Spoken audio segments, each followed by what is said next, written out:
Welcome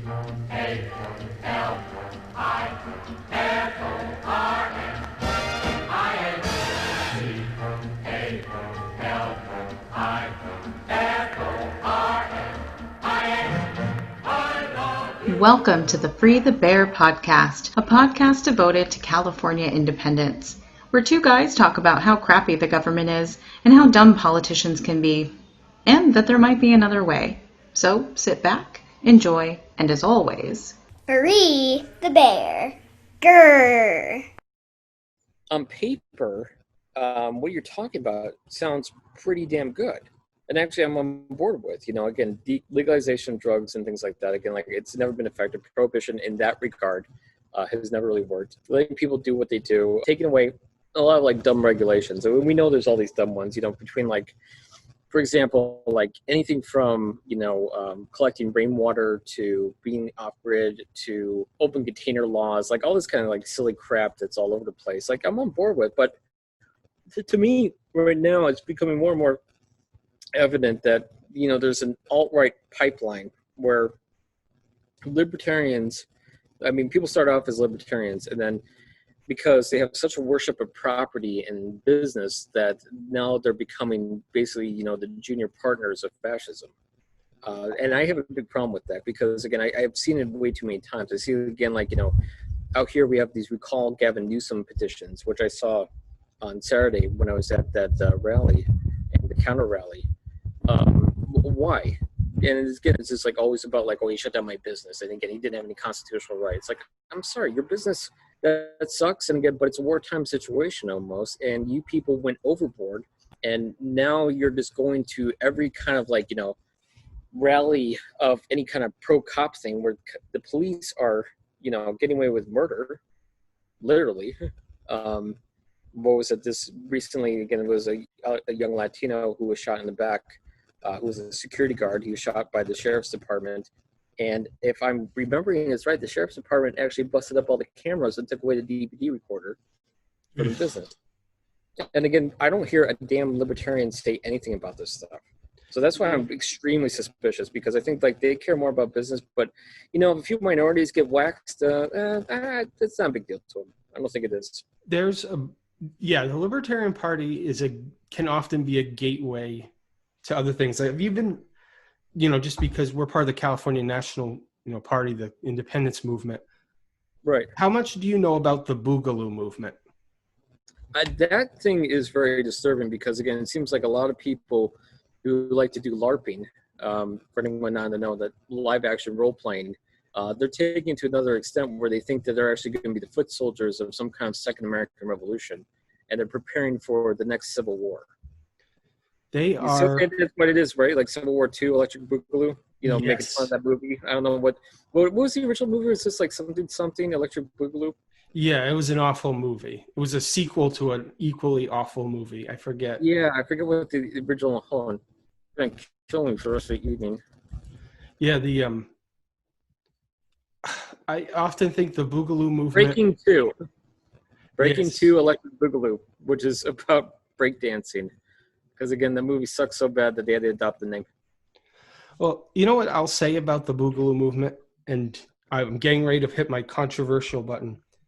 Oh. They, like us, have found or addressing the problem. Their solution is the exact opposite of ours. We want a peaceful, democratic, divorce. Right. They want, a violent revolution. But both of us are seeing how diametrically opposed the left and right are in this country, and that it's not going to get any better. Now, granted, they're also helping to push that. I don't think we're pushing, to split the country. I think we just look at it like, well, we have really no choice at this point. They're literally trying to start a civil war. We're trying to have a divorce. But yeah, they're the opposite side of the coin as us, I suppose. Yeah, because like the Boogaloo Movement, which again, it's just one of the oddest things of like the internet age that people would adopt that as a name. I don't think people before any time period would actually say Boogaloo is our movement, because it sounds so excuse my French, fucking silly. But it is a kind of, again, a major symptom of the cancer that's eating away at the American Union. Yeah. Trump is one of them. Again, Trump is a pretty good symptom. The fact that these people think that they need to have a violent revolution to, I don't know exactly what their end goal is. I think that pretty much they want to just like put a stop to history and then go back 50 years and then figure it out from there. Again, by 50 years, we're talking about Jim Crow laws. Women can't have their own checking accounts unless their husband signs off on them, all this kind of crap. So these people, again, but they're just a symptom of an alienated part of the population who have no faith whatsoever in the institutions of the United States, which would make us kind of kissing cousins. Because again, we were asking for California independence. Obviously, we don't have any faith whatsoever in the federal institutions, and a lot of that is justified. But again, like their solution is, again, something so god awful that again, if they were this movement whatever to take power in Washington D.C., California would have to leave, or else just join in and drink the Kool-Aid of this gigantic Jonestown that America turned into. Crossover rate is between Boogaloos and Juggalos. Actually, Juggalos, you know what? We can goof on Juggalos all day, and it's incredible to do so because magnets. How do they work? We can do that, which is hilarious. But you know what? Say what you want about ICP, but they actually canceled the rallies because they were afraid about people getting COVID-19. Trump couldn't do that. So the insane clown posse is actually more responsible about people's lives than the president of the United States. That's a sad state of affairs we're in.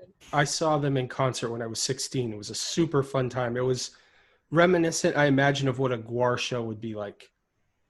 Yeah. I mean, I'll say, like, I've seen Tori Amos or Prince perform, and I'll say their level of music is slightly better than the Insane Clown Posse, but the experience slightly.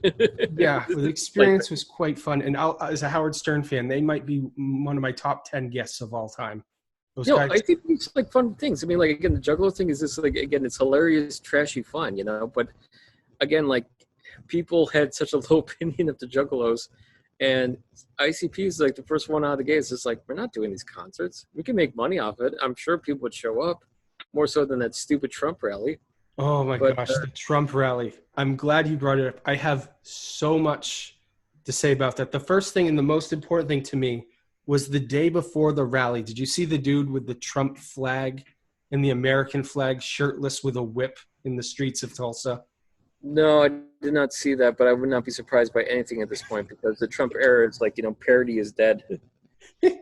Like, that is, it happened. It's my favorite. It was my favorite thing of the internet. I watched that like little loop of him cracking the whip over and over again. I kept thinking to myself, where is the cop to tase or shoot this guy? Not a cop in sight. I'm sorry, what was his skin color? He was white. I'm not going to go on a limb here, Bill. I'm just going to say that it might be kind of a hint. Like, that's how bad racism is. Like, a black person has to be cautious doing anything. And if you're white, you can get all like hopped up on like Red Bull and meth and just like start whipping the street. And no one is going to do anything about it. Right. It's just like, you could be a Latino 18-year-old trying to go to school, get some extra money, and you can be shot to death in front of your own like store that you're guarding.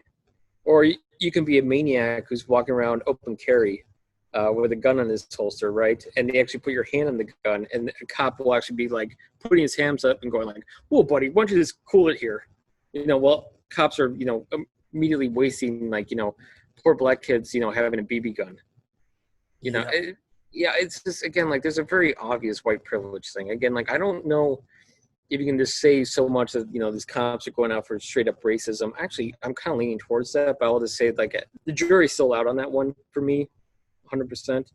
But I think it's institutionalized racism.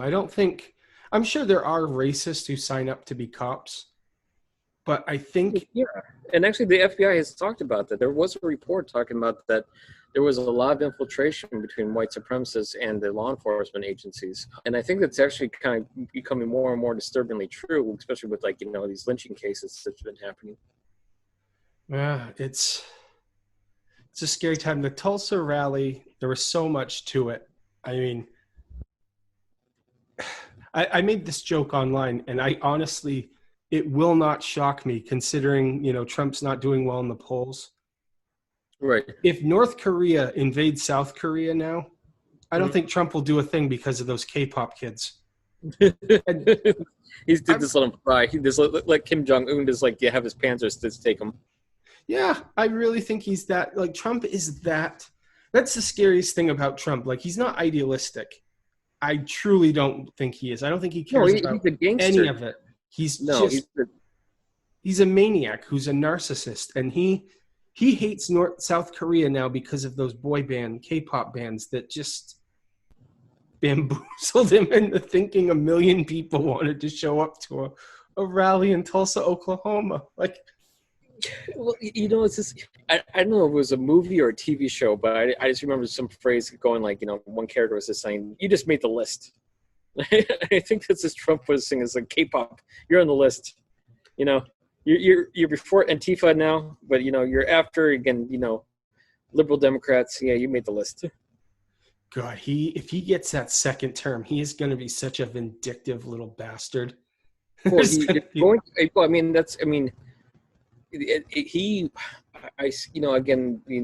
talking about he's so down the polls and everything like that. I don't know what else to say except that Trump came in so weird and he's going to go out weird, and it's not going to be a normal process. It's not going to be like a simple handover. He's not going to be George Bush Sr. Writing this nice letter to Bill Clinton, leaving it on the desk, and turning off the lights of the Oval Office. He's going to fight tooth and nail because, again, they've done so much over 4 years that, again, Trump is, people do try to make him out to be like he's on George W. Bush's level of intelligence.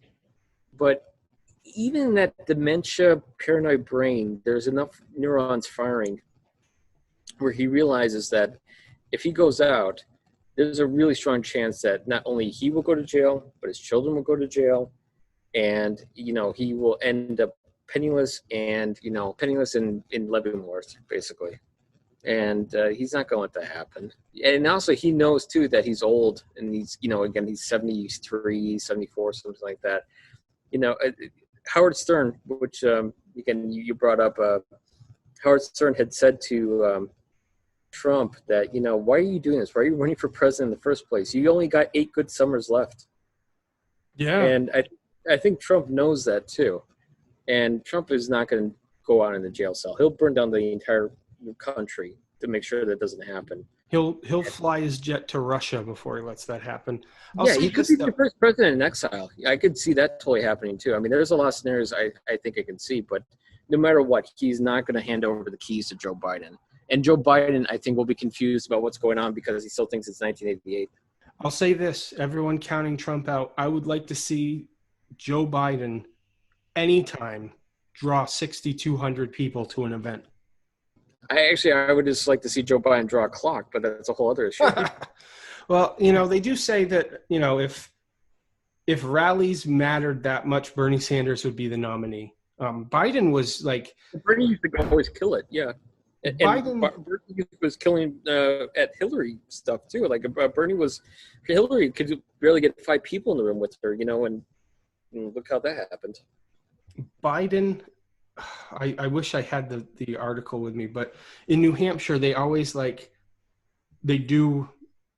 analyze the crowd sizes of the candidates, and Joe Biden he didn't draw an event more than I think Beto O'Rourke.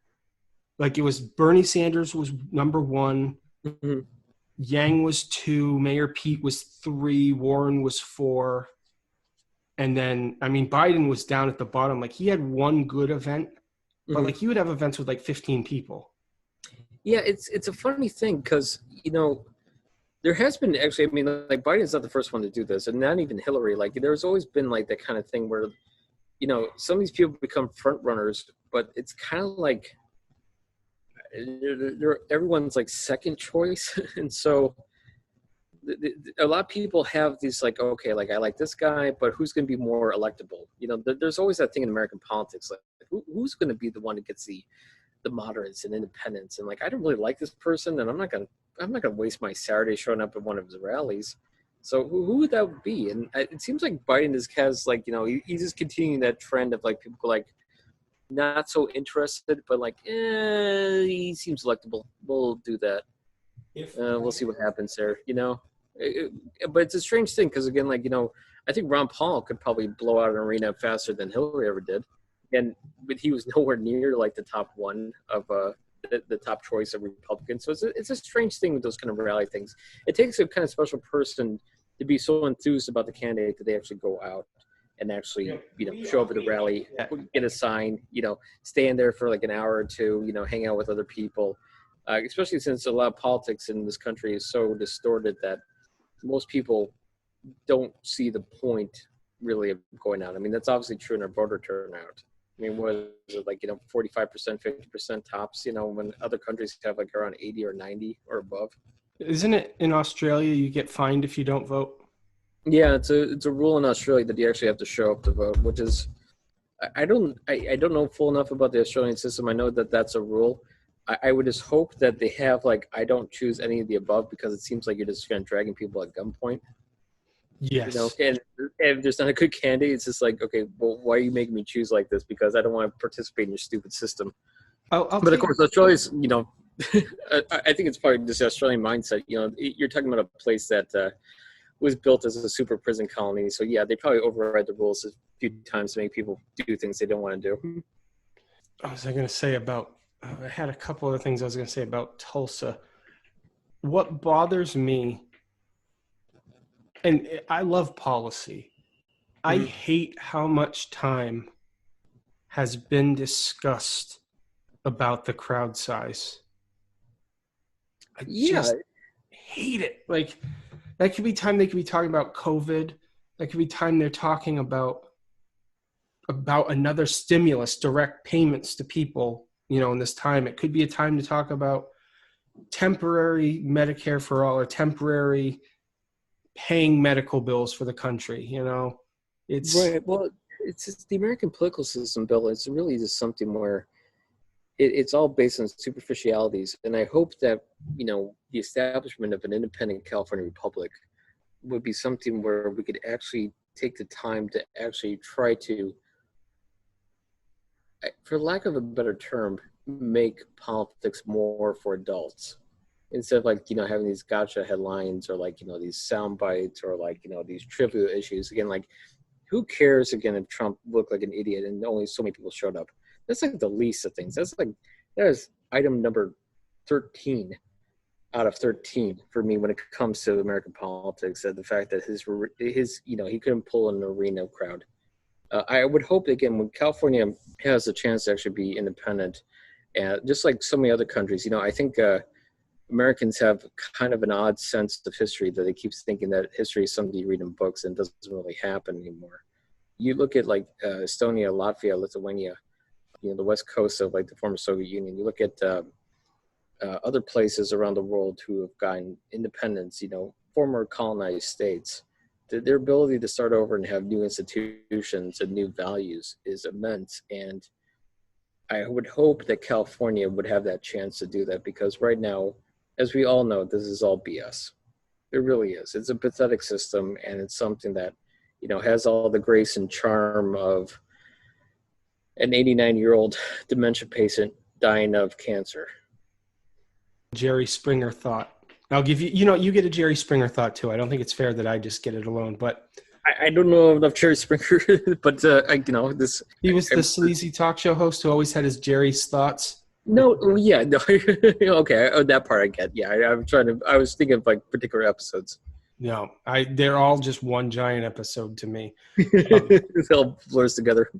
I don't know about you, but I don't talk often with people I know that I'm a part of the California independence movement. I don't usually talk politics as much with people I know. But my in-laws, who are W. Bush to Mitt Romney Republicans, socially, I'll say they're socially very tolerant, but like anti-tax. They used to own two Spanish delis in White Plains, New York. So they were very, like, I'd say anti-tax, anti-regulation, because we were talking about before, like a lot of the bloat in one-party states, like they just got hit with tax on tax and inspectors on inspectors when it comes to their stores. But they they're kind of like the last remains of like the kind of like, I'm not trying to like make this sound like an insult or anything like that, but like kind of like the country club Republicans, not the kind of Well, and I'll say that they're business people. They're not they're not like Yahoo would run up the Mexican. They were like six-figure makers, Republicans. They weren't multimillionaires. But they were talking about California independence. They brought it up, not me. Sure, that's interesting. And I was shocked, and it made me realize that people are thinking about it. People aren't ready to come out and say it yet, unless brave people like us who, did I mention we're brave and courageous? Because we are. Of course we are. It's on the mind of a lot of Californians.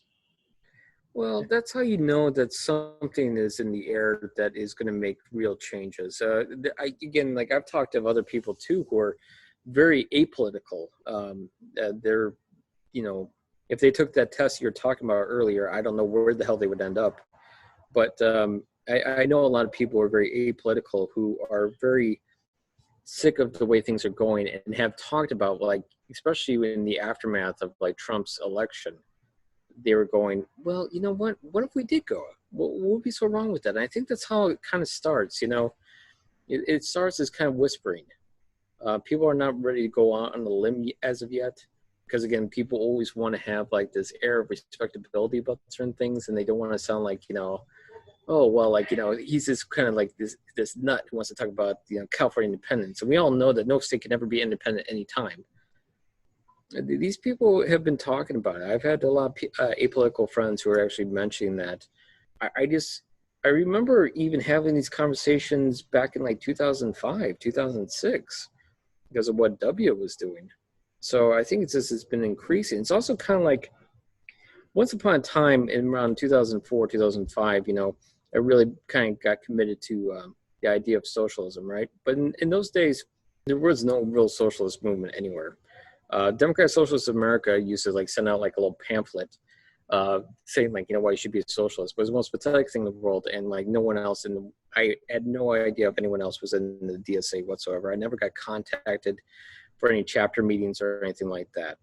Flash forward to now, 2020, where it's like just thousands of people in the Democratic Socialists of America, that they're having conventions, that they have congressmen. So I mean, like, I can see that happening pretty quickly, just like, how do I say, like, I can see this happening for the California National Party more so, that people will start coming out of the woodwork, because there's only so much you can deal with. And, once that kind of, the ice breaks when it comes to thinking about, actually breaking away from the federal government, the United States of America, which is, in every classroom in America, we have to do the Pledge of Allegiance, and we have to always, talk about like, the victories of the Union and stuff like that, which of course at that time was very appropriate for the Union to win the war. But, separation and like states going their own way seems like, heresy. But people are talking about it. It's happening. It's happening all over the place. And, and I think it goes even beyond California. I think there's a lot of like places, I think, to be honest, like if I had a crystal ball and I could gaze into it for just a second, I really do think I would see that California not only becomes independent, but I think the whole West Coast does.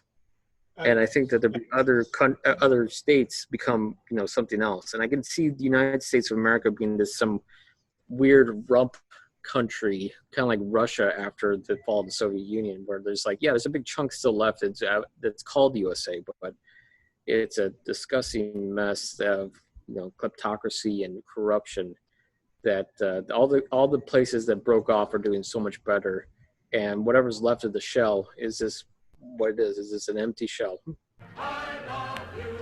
Well, there you have it. Another episode of the Free the Bear podcast. Thank you very much for listening. If you can, give it a thumbs up. Even if you didn't like it, give it that good old thumbs up and subscribe. I'm very old, but I've been told there is a bell that you're supposed to push or ding or something. So do that. For more information about the California National Party, go to californianational.party. Or on Twitter, vote_CNP. And in conclusion, Free the bear. Grrr.